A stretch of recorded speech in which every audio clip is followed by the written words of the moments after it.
Sur les routes aussi, justement, attention à cette arnaque après une panne ou après un accident. Des faux dépanneurs peuvent se présenter et facturer des prestations à prix d'or. Plusieurs cas sont signalés dans différents départements. Alors comment ne pas tomber dans le piège? Comment repérer le bon professionnel? Dans le Finistère, Sophie Lecroisier, Aurélie Janssen et Médéric Pirker. Le pneu de ce camping-car vient d'éclater au beau milieu de cette 4 voies. Très vite, Gérard, le conducteur, appelle son assurance. Et le dépanneur est arrivé. Vous êtes sûr que c'est le bon dépanneur? C'est une très bonne question, j'en sais rien. Cette question, il faut se la poser, car sur les routes françaises, les arnaques au dépannage sont de plus en plus fréquentes. Pour décrocher des primes, certains remorqueurs n'hésitent pas à voler le travail du confrère, mandaté par l'assurance.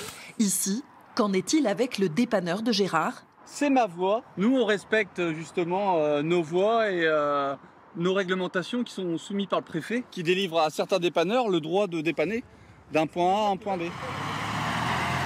Cette fois, pas d'arnaque. Mais sur cette autre route, en Île-de-France, Dylan n'a pas eu la même chance lors de la panne de sa voiture. Nous l'avions rencontré il y a quelques mois. Il y a une dépanneuse qui est arrivée en 5 minutes.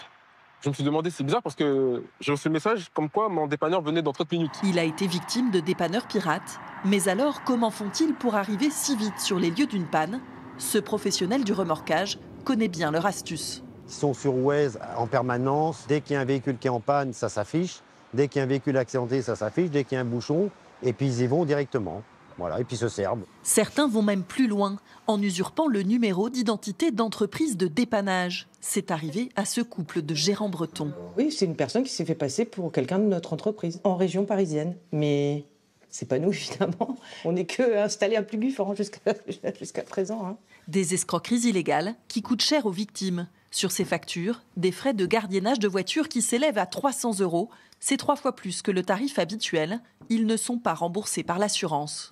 Moi, j'ai des factures qui sont à 3 000, 3 500 € que j'ai vu passer. Des forfaits qui sont rajoutés, de l'assure à 50 €, du nettoyage du camion à 50 €. Ils abusent du stress du client, en fait.